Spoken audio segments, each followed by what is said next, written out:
एक साहूकार था जो भगवान शिव का अनन्य भक्त था।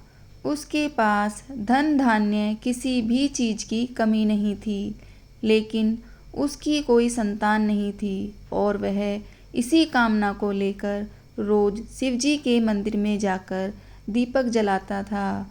उसके इस भक्ति भाव को देखकर एक दिन माता पार्वती ने शिवजी से कहा कि प्रभु, यह साहूकार आपका अनन्य भक्त है, इसको किस बात का कष्ट है, तो आपको उसे अवश्य दूर करना चाहिए। शिवजी बोले, हे पार्वती, इस साहूकार के पास पुत्र नहीं है, यह इसी से दुखी रहता है। माता पार्वती कहती है कि हे ईश्वर, कृपा करके इसे पुत्र का वरदान दीजिए।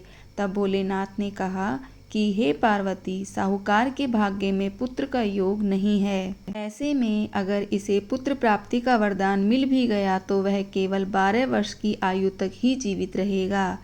यह सुनने के बाद भी माता पार्वती ने कहा कि हे प्रभु, आपको इस साहूकार को पुत्र का वरदान देना ही होगा, अन्यथा भक्त क्यों आपकी सेवा पूजा करेंगे। माता के बार बार कहने से भोलेनाथ ने साहूकार को पुत्र का वरदान दिया, लेकिन यह भी कहा कि वह केवल 12 वर्ष तक ही जीवित रहेगा।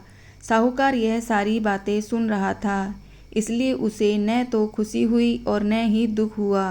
वह पहले की तरह भोलेनाथ की पूजा अर्चना करता रहा। उधर सेठानी गर्भवती हुई और 9वें महीने में उसे सुंदर बालक की प्राप्ति हुई। परिवार में खूब हर्षोल्लास मनाया गया, लेकिन साहूकार पहले ही की तरह रहा और उसने बालक का 12 वर्ष की आयु का जिक्र किसी से भी नहीं किया। जब बालक की आयु 11 वर्ष की हो गई तो साहूकार से सेठानी ने बालक के विवाह के लिए कहा, तो साहूकार ने कहा कि वह अभी बालक को पढ़ने के लिए काशी जी भेजेगा। इसके बाद उसने बालक के मामा जी को बुलाया और कहा कि इसे काशी पढ़ने के लिए ले जाओ और रास्ते में जिस भी स्थान पर रुकना वहाँ यज्ञ करते हुए और ब्राह्मणों को भोजन कराते हुए आगे बढ़ना। वह इसी तरह करते हुए जा रहे थे कि रास्ते में एक राजकुमारी का विवाह था। जिससे उसका विवाह होना था वह एक आंख से काना था। तो उसके पिता ने जब अति सुंदर साहूकार के बेटे को देखा तो उसके मन में आया कि क्यों न इसी से ही घोड़ी पर बिठाकर शादी के सारे कार्यक्रम संपन्न करा लिए जाएं। तो उन्होंने मामा से बात की और कहा कि इसके बदले में वह अथाह धन देंगे, तो वह भी राजी हो गए।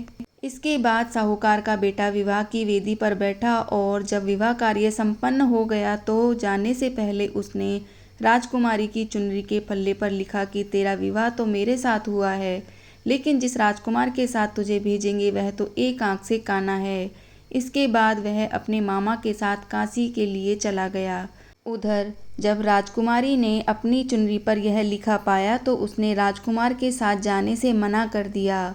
तो राजा ने भी अपनी पुत्री को बारात के साथ विदा नहीं किया। बारात वापस लौट गई। उधर मामा और भांजे काशी जी पहुँच गए। एक दिन जब मामा ने यज्ञ रच रखा था और भांजा बहुत देर तक बाहर नहीं आया तो मामा ने अंदर जाकर देखा तो भांजे के प्राण निकल चुके थे। वह बहुत परेशान हुए, लेकिन सोचा कि अभी रोना पीटना मचाया तो ब्राह्मण चले जाएंगे और यज्ञ का कार्य अधूरा रह जाएगा। जब यज्ञ संपन्न हुआ तो मामा ने रोना पीटना शुरू किया। उसी समय शिव पार्वती उधर से जा रहे थे तो माता पार्वती ने शिवजी से पूछा, हे प्रभु, कौन रो रहा है? तभी उन्हें पता चलता है कि यह तो भोलेनाथ के आशीर्वाद से जन्मा साहूकार का पुत्र है। तब माता पार्वती कहती है कि हे स्वामी, इसे जीवित कर दें, अन्यथा रोते रोते इसके माता पिता के प्राण निकल जाएंगे। तब भोलेनाथ ने कहा कि हे पार्वती, इसकी आयु इतनी ही थी सो वह भोग चुका। लेकिन माँ के बार बार आग्रह करने पे भोलेनाथ ने उसे जीवित कर दिया। लड़का ओम नमः शिवाय करते हुए जी उठा और मामा भांजे दोनों ने ईश्वर को धन्यवाद दिया और अपनी नगरी की ओर लौटे। रास्ते में वही नगर पड़ा और राजकुमारी ने उन्हें पहचान लिया। तब राजा ने राजकुमारी को साहूकार के बेटे के साथ बहुत सारे धन धान्य के साथ विदा किया। उधर साहूकार और उसकी पत्नी छत पर बैठे थे। उन्होंने यह प्रण रखा था कि यदि उनका पुत्र सकुशल न लौटा तो वह छत से कूदकर अपने प्राण त्याग देंगे। तभी लड़के के मामा ने आकर साहूकार के बेटे और बहू के आने का समाचार सुनाया, लेकिन वह नहीं माने तो मामा ने शपथ पूर्वक कहा। तब तो दोनों को विश्वास हो गया और दोनों ने अपने बेटे बहू का स्वागत किया।